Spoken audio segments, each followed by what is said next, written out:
आज दुनिया की कोई ताकत दोनों को एक नहीं कर सकती। उसी प्रकार भगवान के पास तो हो, लेकिन यदि तुमने कपट रूपी खटाई का प्रयोग किया, अपने और भगवान के बीच में कपट को रखा, तो हम भी भगवान से वैसे दूर हो जाएंगे जैसे खटाई पड़ने के बाद दूध से पानी निकल के दूर चली जाए। कपट ना हो। कपट जानते हैं क्या है? हम जो हैं वो दिखाई नहीं पड़ते, जो दिखाई दे रहे हैं उससे हमारा कोई संबंध नहीं है। यही सबसे बड़ा कपट है। जीवन में ऐसा कोई व्यवहार नहीं करना जिससे किसी का मन दुखित हो जाए। मां बारंबार पूछती है, यद्यपि सती पूछा बहुभांति तदपि न कहेउ त्रिपुर आराती। भगवान ने उस समय के बाद भी नहीं कहा, क्यों? कहूंगा तो सती का मन खराब होगा। मैं कह के नहीं, व्यवहार से बताऊंगा, सती मैंने आपका त्याग कर दिया है। कभी देखिए, गोली का घाव भर जाता है, बोली का घाव नहीं भरता है। जब तक शरीर रहता है ना, बोली का घाव सुनाई पड़ता है। कभी किसी को ऐसा नहीं कहना चाहिए जिससे उसका मन व्यथित हो। क्यों? अरे सदा ना रहा है, सदा ना रहेगा, ये जमाना किसी का नहीं चाहिए दिल दुखाना, किसी का नहीं चाहिए दिल दुखाना, किसी का सदा ना रहा है, सदा ना रहेगा, जमाना किसी का नहीं चाहिए दिल दुखाना, किसी का नहीं चाहिए दिल दुखाना, किसी का।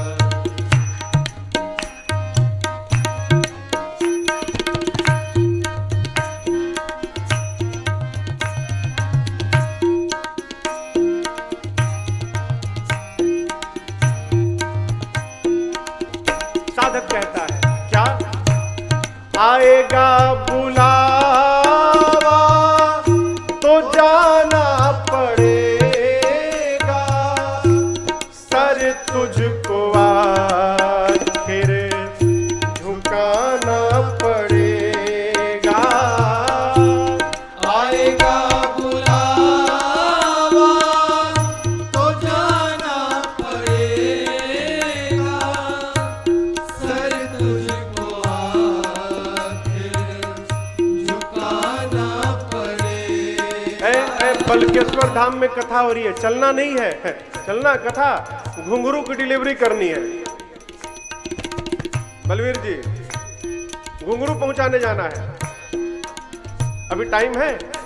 आप चलेंगे भाई साहब? मेरी गाड़ी आई है, उसको अनलोड कराना है, अभी टाइम नहीं है मेरे पास। अरे यहाँ बहाना बना लो, लेकिन याद रहे वहां पर वहां ना चलेगा, वहां ना चलेगा, बहाना किसी का नहीं चाहिए दिल दुखाना, किसी का नहीं चाहिए दिल दुखाना, किसी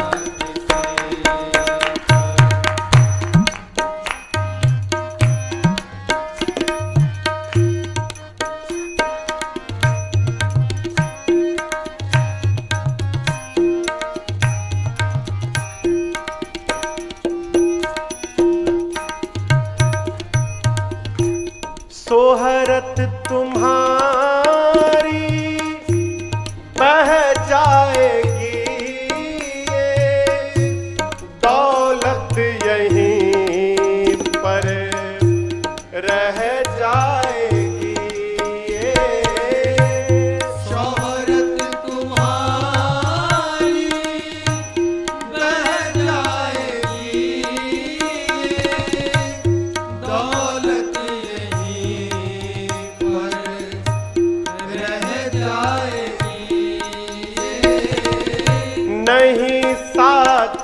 जाता, नहीं साथ जाता, खजाना किसे का नहीं चाहिए,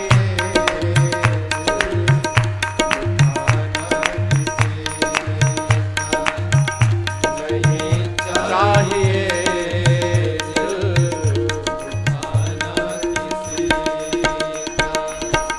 सदा ना रहा है, सदा ना रहेगा, जमाना किसी का नहीं चाहिए, दुखाना किसी का नहीं चाहिए,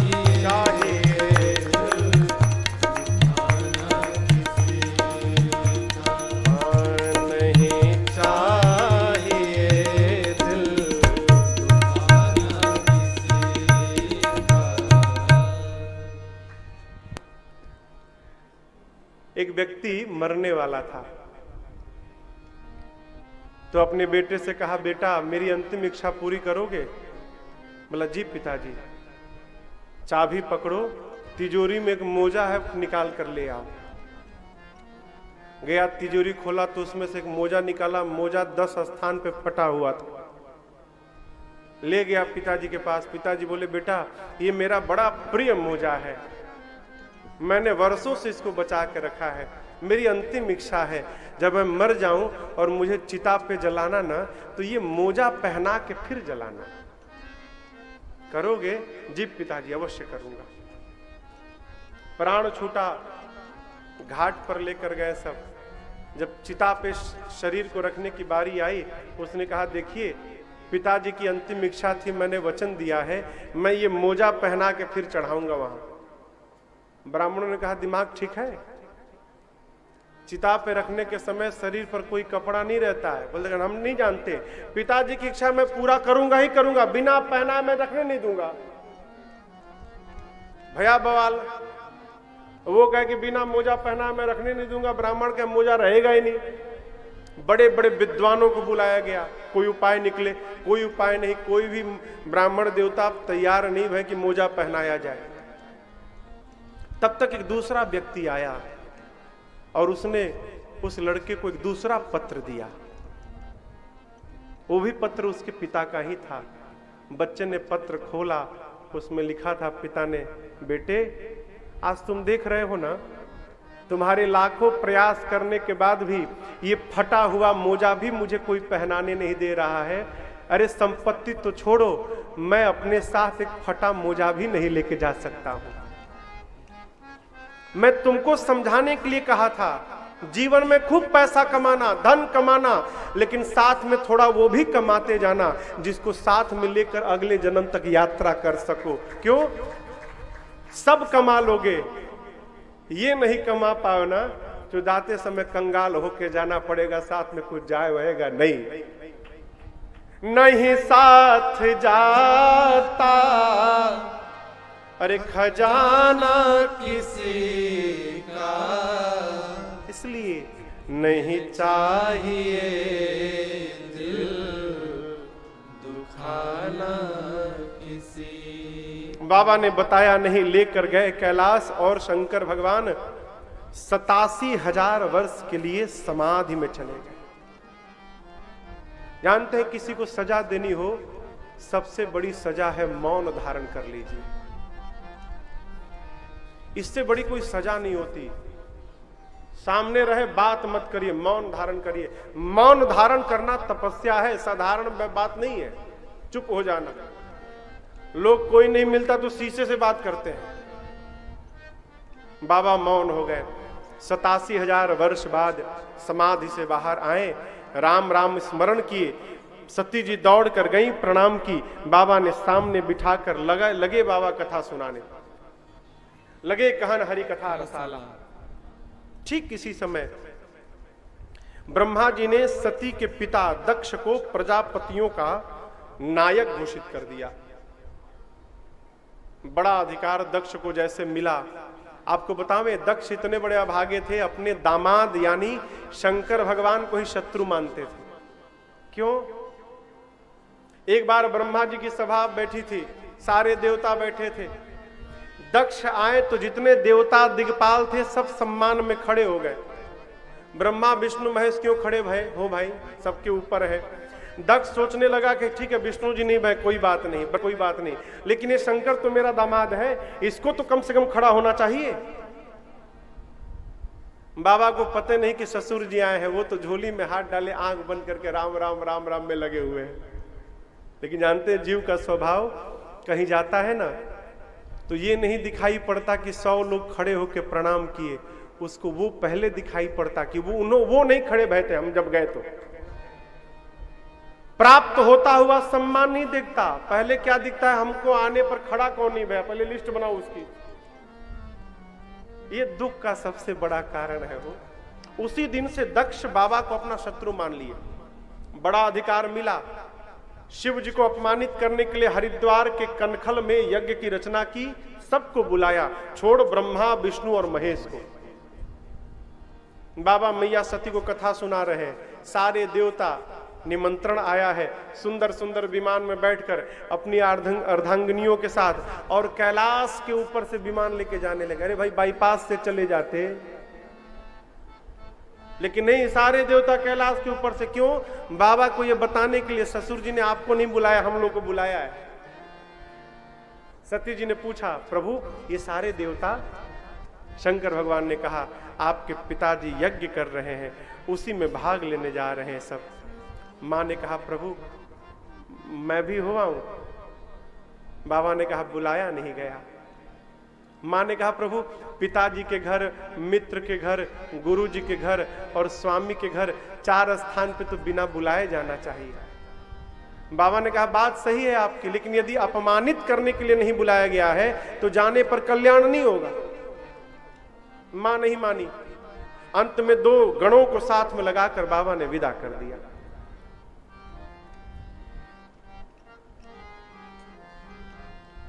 अस्सी साल की बूढ़ी माई भी जब अपने मैके जाती है ना हो, चेहरे की खुशी आप देखिएगा कभी।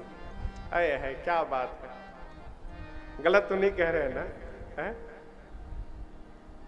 सती मैया जब चली मैके ना, ऐसा होगा वैसा होगा, ये मिलेंगे वो मिलेंगी, है इनसे मिलूंगी उनसे मिलूंगी। लेकिन आपको बतावें, सती मैया जब गई ना हो, मेरी मां से कोई बात तक नहीं किया। पिता भवन जब गई भवानी, दक्ष त्रास काहू न सन्मानी। किसी ने मिला तक नहीं, कोई किसी ने देखा तक नहीं मेरी मां को, कोई बात नहीं। सती मैया अपनी मां के पास गई, और आपको बतावें, सती मैया की मां ने जब अपनी बेटी को देखा न हो, दौड़ गई और जाकर आदर पूर्वक मां अपनी बेटी से मिली। संसार आपका त्याग कर सकता है, लेकिन याद रखिएगा, मां अपने बच्चे की कभी त्याग नहीं कर सकती। कोई न मिले, मां अवश्य मिलती है। इसलिए सबके प्रति अपराध हो जाए, जीवन में कभी भूल कर मां के प्रति अपराध न बने। क्यों? भगवान के प्रति अपराध होगा, कोई बात नहीं, मां के प्रति अपराध हो गया ना हो, फिर कुछ बचता नहीं है जीवन में। और जिसके साथ मां का आशीर्वाद मिल गया, उसको कोई ऊंचाई से पहुंचने से रोक भी नहीं सकता।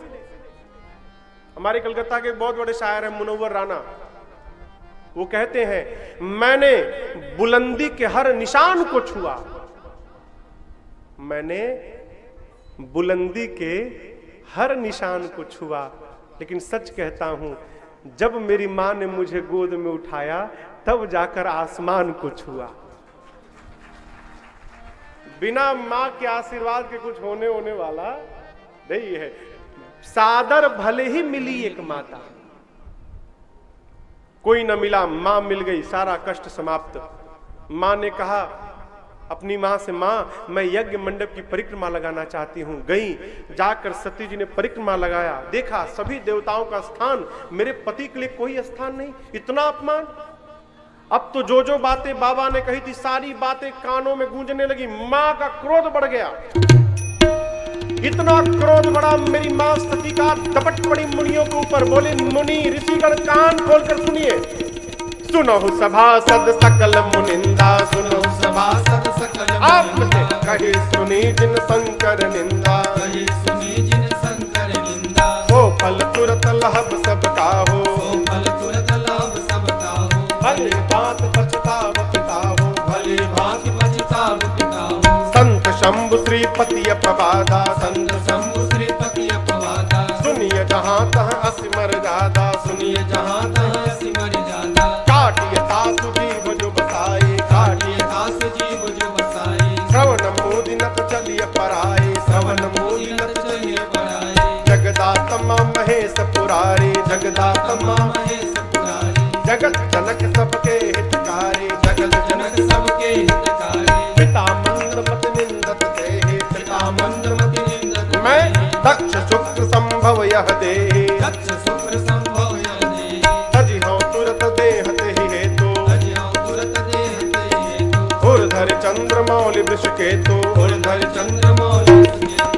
अस कही जो गया गिनी तनु जारा, अस कहि जो गया गिन तनु जारा। भयो सकल मख हाहाकारा, भयो सकल मख हाहाकारा। भयो सकल मख हाहाकारा। ऐ मां दपट पड़ी। हे देवगण ऋषि मुनि ध्यान से सुनिए। आप में से बैठकर जिसने मेरी पति की निंदा की है अथवा जिसने बैठकर कानों से सुना है, सबको दंड मिलेगा। नियम है, मर्यादा है। जिस सभा में संत की, शंभु की और नारायण की निंदा हो, यदि शक्ति है तो निंदा करने वाले की जिह्वा काट दो, शक्ति नहीं है तो कान बंद करके चले जाओ। मेरे पति केवल पति नहीं, जगत के पिता हैं। और आज इस मेरे नीच पिता ने मेरे पति की निंदा की। आज के बाद मैं इसकी बेटी नहीं कहलाऊंगी, दक्ष की बेटी के रूप में जीवित नहीं रहना। मां ने दाहिने पांव के अंगूठे से योग अग्नि को प्रज्वलित कराकर और अपने आप को जलाकर भस्म कर दिया। मां जलकर भस्म हो गई हो। बाबा के दो रुद्रगण साथ में थे, लगे विध्वंस करने। नारद जी जाकर शंकर भगवान को बताएं। बाबा ने जटा निकालकर पटका पर वीरभद्र प्रकट हो गए। कुपित करके भेजा उनको। वीरभद्र आए। गणों ने वीरभद्र से कहा, एक पूषा नाम के देवता थे, पूषा। शिव जी की निंदा हो रही थी तो बहुत जोर जोर से हंस रहे थे। गणों ने कहा ये बहुत हंस रहे थे। वीरभद्र ने ऐसा मुक्का मारा 32 दांत गिर गए। यज्ञाचार्य थे भृगु जी महाराज, उनकी दाढ़ी नोच ली जाकर। दक्ष के सर को पकड़ा वीरभद्र ने और घुमाकर धड़ से सिर को उखाड़कर और अग्निकुंड में जलाकर भस्म कर दिया। बाद में भगवान शंकर को बुलाया गया यज्ञ की रक्षा। भाई सावधान, किसी को नीचा दिखाने के लिए आप सत्कर्म करने जाएंगे, गांठ बांध के रखिए, आपका सत्कर्म पूरा होने वाला नहीं है। वैर भाव से यदि परमार्थ करेंगे आप तो पूरा होने वाला मुझे। यदि आप द्वेष भाव लेकर, वैर भाव लेकर, विरोध भाव लेकर, तुलनात्मक भाव लेकर परमार्थ करने जाओगे, आपका काम पूरा होने वाला नहीं है। इधर देखिए, सती मैया मरते समय, अरे सती मरत हरि सन बर मांगा। क्या मांगा? इसी जन्म में नहीं, जन्म जन्म केवल शिव पद अनुराग। हे राम जी, आप एक आशीर्वाद दीजिए, अगले जन्म में भी ना मैं बाबा के ही चरणों की दासी बनूं, इसके अलावा मुझे कुछ नहीं चाहिए। राम जी से क्यों मांगी जानती हैं? मैंने परीक्षा राम जी की ली थी, अपराध राम जी के प्रति किया था। जब तक राम जी क्षमा नहीं करेंगे तब तक बाबा मुझे स्वीकार नहीं करेंगे। दूसरी बात, सती जी जानती हैं कि राम जी की हर आज्ञा का पालन बाबा करते हैं। एक बात कहें, हमारे जीवन में भी कोई ऐसा होना चाहिए ना जिसकी हम हर आज्ञा का पालन करें। बुरा मत मानिएगा, जिसके जीवन में कोई बड़ा नहीं रहता ना, जिसके मन में किसी बड़े के प्रति भय नहीं रहता, क्षमा करिएगा, उसको रावण बनने में समय नहीं लगता। हमारे ऊपर कोई रहे जो गलत करने पर हमको टोक सके, जिसकी हम हर आज्ञा का पालन करें। राम जी शंकर जी को अपना भगवान मानते हैं और शिव जी राम जी को अपना भगवान मानते हैं। ये संबंध है, सेवक स्वामी सखा सिय पी के। कौन? बाबा मेरे। राम जी ने कहा ठीक है, अगले जन्म में भी आप बाबा की ही दासी बनेंगी। इस बार आप दक्ष की बेटी थी, आपके पिता के सर को तो जला दिया गया, लेकिन बकरे का सर लगाकर उनको जीवित कर दिया गया है। तो कहिए तो अगले बार भी दक्ष की बेटी बना दे? बोले ना ना, दक्ष की बेटी हूं इसलिए तो शरीर छोड़ रही हूं, आप मुझे पत्थर की बेटी बना दीजिएगा, स्वीकार है, दक्ष की मत बनाइएगा। मां ने कहा पत्थर की बना दीजिएगा। बाबा प्रभु ने कहा तथास्तु, ऐसा ही होगा। ए जिते ही कारण हिमगिरी गृह जाए, ते ही कारण हिमगिरी गृह जाए। भैया जन्मी पार्वती तन पाए,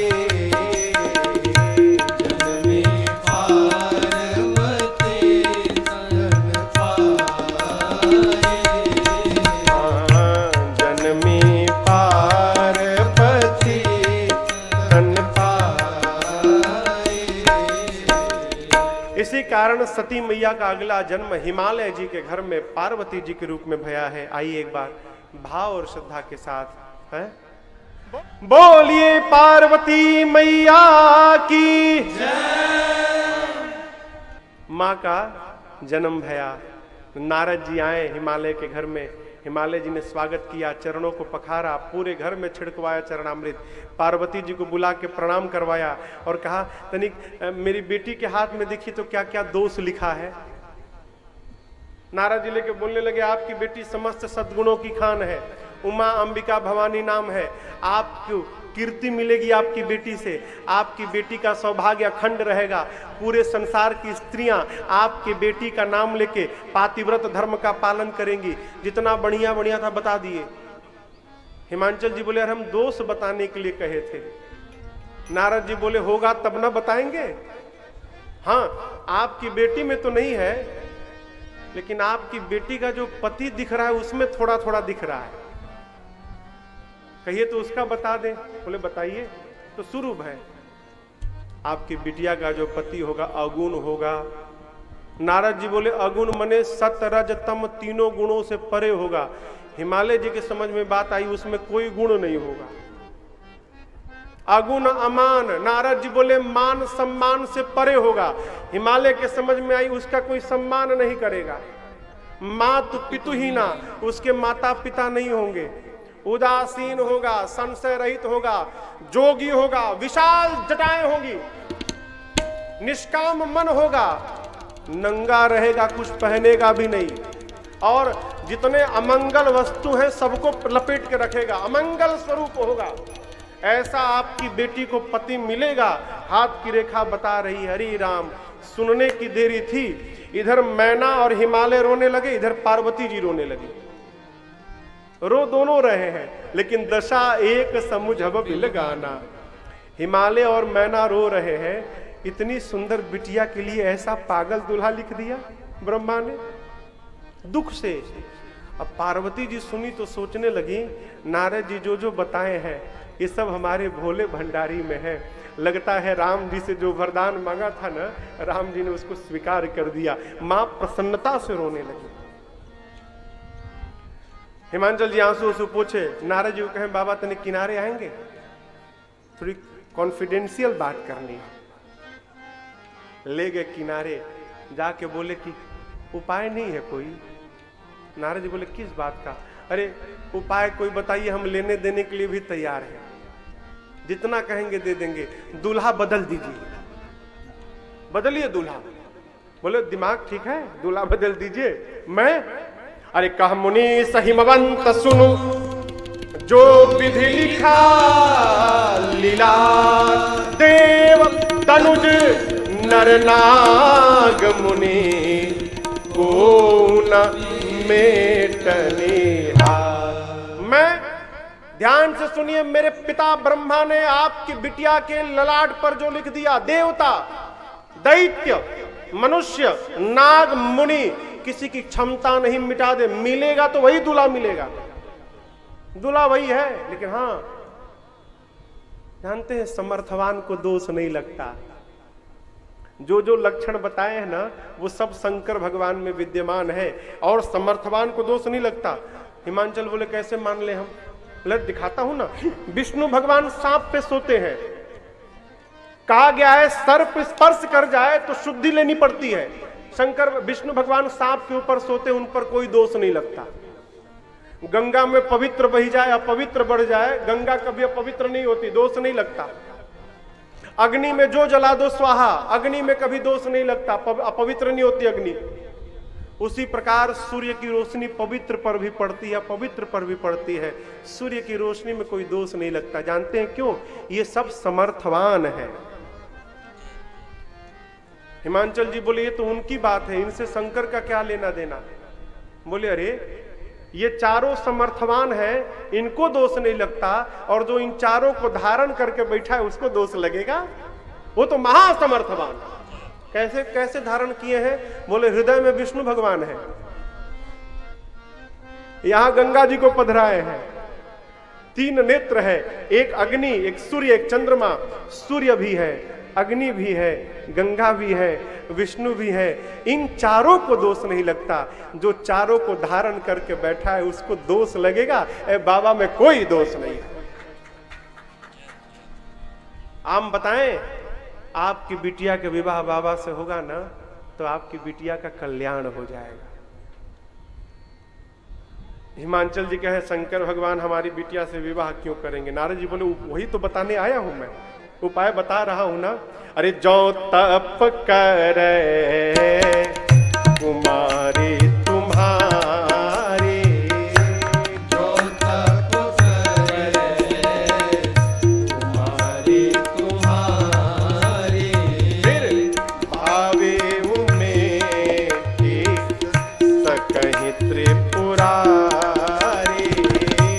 भावे उमेती सकहि त्रिपुरारी,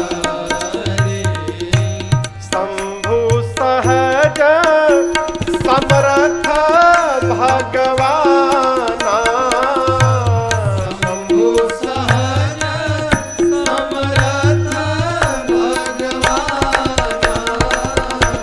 एहि विवाह सब देवी कल्याणा, एहि विवाह सब देवी कल्याणा,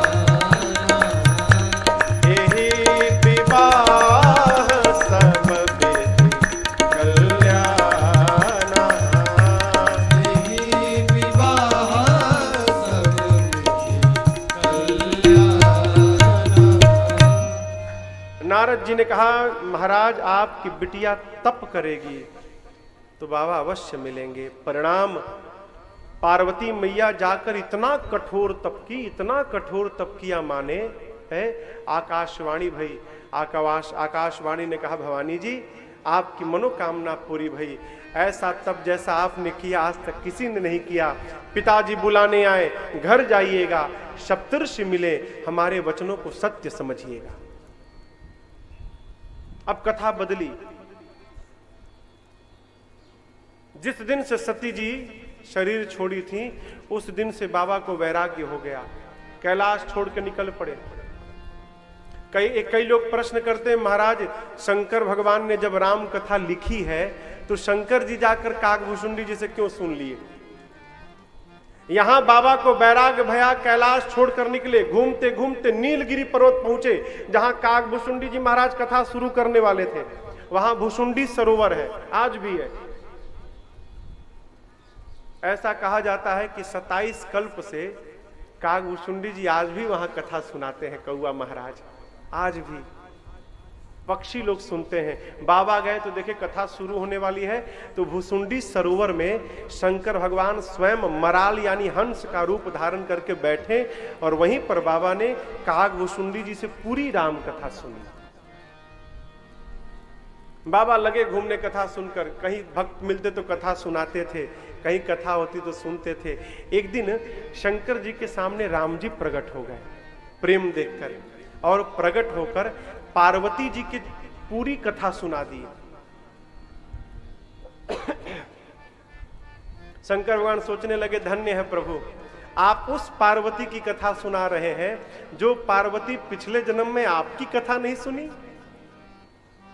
जो पार्वती स्वयं आपकी कथा नहीं सुनी, आप उसी पार्वती की कथा सुना रहे हैं। जब कथा पूरी भई तो राम जी ने शंकर भगवान से पूछा, कहिए बाबा कथा कैसी लगी? शंकर भगवान बोले, कथा तो ठीक थी, लेकिन कथा से भी अच्छा तो हमको आज कथावाचक लगा। आप जैसा कथावाचक सुनाएगा तो कोई भी कथा अच्छी लगेगी।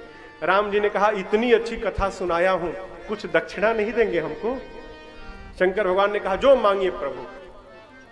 तब राम जी ने दक्षिणा मांगी, क्या? जाई विवाह हो शैलज ही, यह मोहि मांगे देव। मैं यही मांगता हूं, आप जाकर पार्वती जी से विवाह करिए। सुनने के साथ शंकर भगवान ने पहले मना किया, कह शिव यद्यपि उचित असनाहि। उचित क्यों नहीं है प्रभु? पहले राग होता है, फिर अनुराग होता है, अनुराग के बाद वैराग्य होता है। मैं राग अनुराग पार करके अब वैराग्य में आ गया हूं, और वैराग्य के बाद आप फिर से मुझे राग अनुराग में भेज रहे हैं। विरक्त होने के बाद गृहस्थ की ओर भेज रहे हैं, ये तो उचित नहीं। दूसरी बात, आप कहते हो कि जाकर विवाह करो। अरे नियम है कि कन्या का पिता वर के पास आता है और अपनी कन्या के लिए हाथ मांगता है। यहां दूल्हा मैं और अपनी विवाह की बात करने मैं स्वयं जाऊं? उचित तो नहीं है प्रभु, लेकिन आपकी आज्ञा मैं टाल भी नहीं सकता। जो रघुनाथ जी आज्ञा दे मैं सब स्वीकार करता हूं। राम जी गए, बाबा सोचने लगे, पार्वती सती ने पिछले जन्म में मेरे राम जी की परीक्षा ली थी, अब जब तक मैं पार्वती की परीक्षा नहीं लूंगा तब तक मैं विवाह नहीं करूंगा। तो मां की परीक्षा लेने के लिए बाबा ने सप्तऋषियों को बुलाकर भेज दिया। कहां? जहां पार्वती जी वन में थी वहां पर सप्तऋषि पहुंचे मां के पास। अब आप दर्शन करिए। सप्तऋषियों ने जाकर प्रश्न किया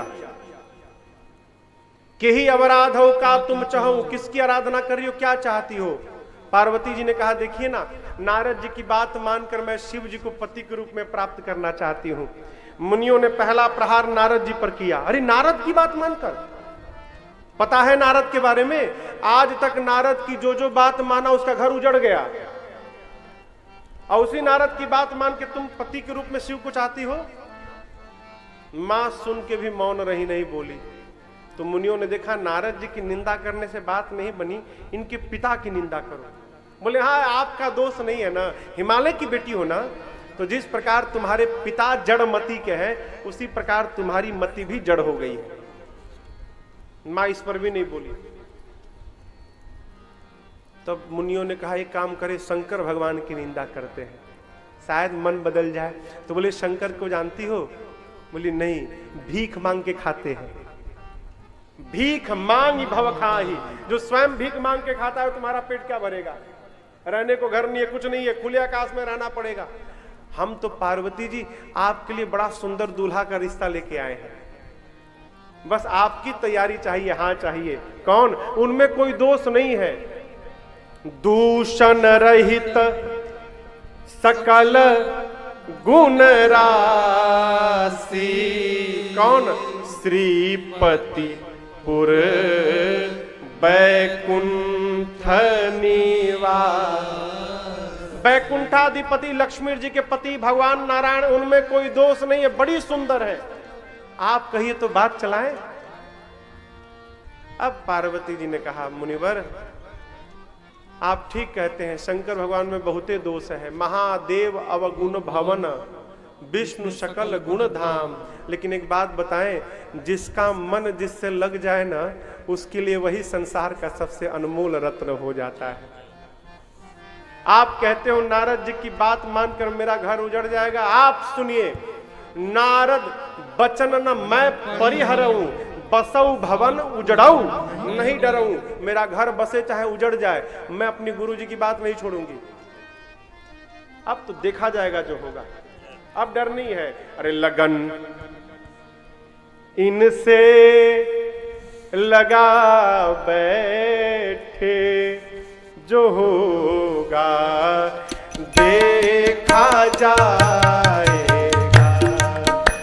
लगन इनसे लगा बैठे, जो होगा देखा जाएगा। लगन इनसे लगा बैठे, जो होगा देखा जाएगा।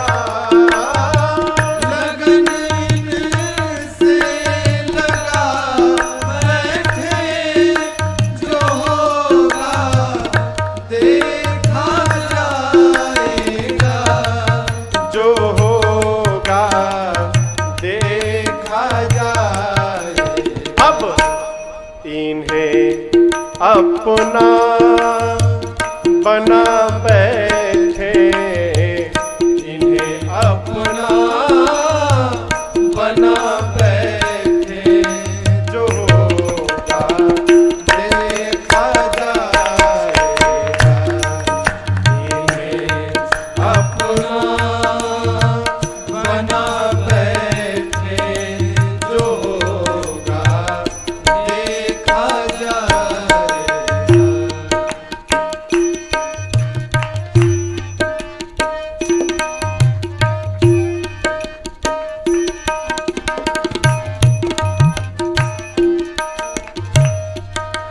कभी डरते थे कि दुनिया हमें बदनाम कर देगी। कभी डरते थे कि दुनिया हमें बदनाम कर देगी।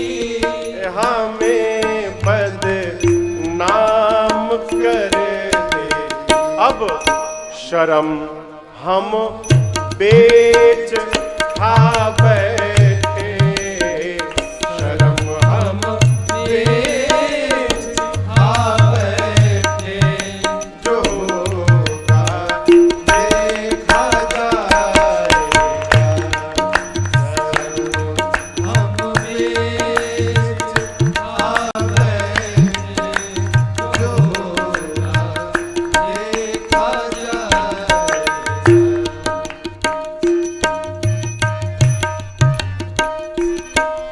कौन क्या कहता है ये सुनने से आगे नहीं बढ़ सकते। कहने वालों को कहने दिया जाए, अपने गति में रहा जाए। साधक कहता है, तुम्हें अपना बना बैठे, तो फिर दुनिया से क्या मतलब। तुम्हें अपना बना बैठे, तो फिर दुनिया से क्या मतलब। तो फिर दुनिया से क्या मतलब। सभी से दिल हटा बैठे, सभी से दिल हटा बैठे, जो होगा देखा जाएगा।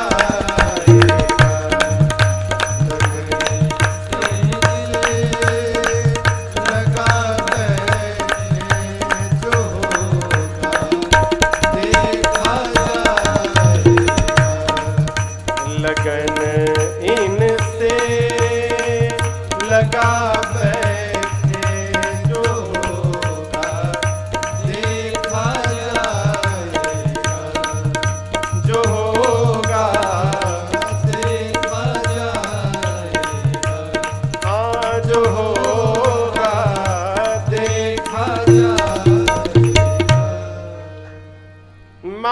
आप कहते हैं यदि 100 बार स्वयं भगवान शिव आकर कहेंगे सती हमको पार्वती छोड़ दो, मैं उनको छोड़ने वाली नहीं हूं।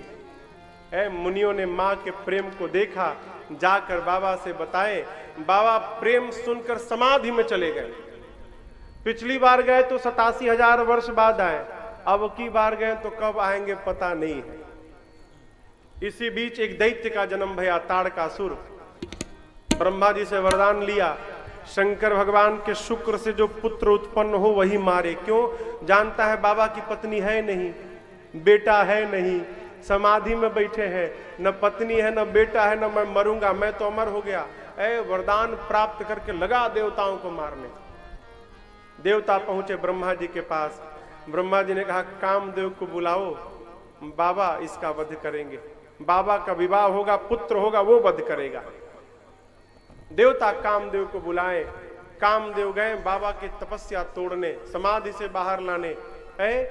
5 आम के पत्तों के पीछे छिपकर कामदेव ने 5 पुष्प की बाणों को धनुष पर चढ़ाकर खींचा, छोड़ दिया। जैसे बाण बाबा के हृदय में लगा, नेत्र खुला। दाहिने देखे, बाएं देखे, सामने देखे, कोई नहीं दिखा।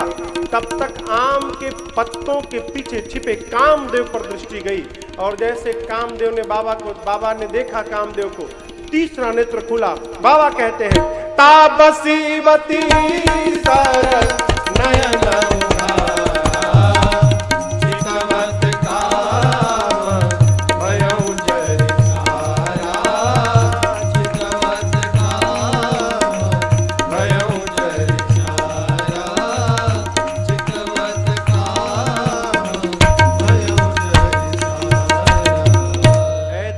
नेत्र खुला, कामदेव तत्क्षण जलकर भस्म। कामदेव की पत्नी रति आई, रोते रोते बाबा ने समझाकर विदा किया, जाओ आज के बाद तुम्हारे पति का नाम अनंग, बिना शरीर सब में व्याप्त होंगे। द्वापर में कृष्ण के पुत्र आपको पति के रूप में प्राप्त होंगे। रति गई, सारे देवता दूर छिपे थे। जैसे कामदेव भस्म भय, सारे देवता दौड़ के आए, जल्दी चलो कहीं फिर से समाधि में न चले जाएं। तो अब कामदेव भी नहीं कि वापस बुलाएंगे इनको। देवता दौड़ कर आए, आप दर्शन करिएगा, आए हैं साथ में, लेकिन भाषा अलग अलग है। आदमी जब डरा रहता है ना तो जितने लोग रहते हैं उतनी भाषा बोलते हैं। आए हैं साथ में, एक देवता, दर्शन करिए। बोलिए विल्वकेश्वर महादेव की जय। दूसरे ने कहा बोले नहीं बोले ना, अब मैं बोलूंगा तो देखो बोलेंगे। बोलिए गंगाधर भगवान की जय। तीसरे ने कहा नहीं बोले ना, मेरे से बोलेंगे। बोलिए भूतनाथ भगवान की जय। यहां लिखा है पृथक पृथक तीन कीन प्रशंसा, अलग अलग। काम नहीं बनी तो देवताओं ने कहा अलग से नहीं, अब एक साथ मिलकर बोलते हैं। तो सारे देवता एक साथ बोलने लगे, अरे शंकर तेरी जटा में, बाबा तेरी जटा में बहती है गंगधारा, बाबा तेरी जटा में बहती है गंगधारा, शंकर तेरी जटा में, शंकर तेरी जटा में बहती है गंगधारा, शंकर तेरी जटा में बहती है गंगधारा। कैसे? काली घटा के अंदर, काली घटा के अंदर गंगा जिमिदामिनी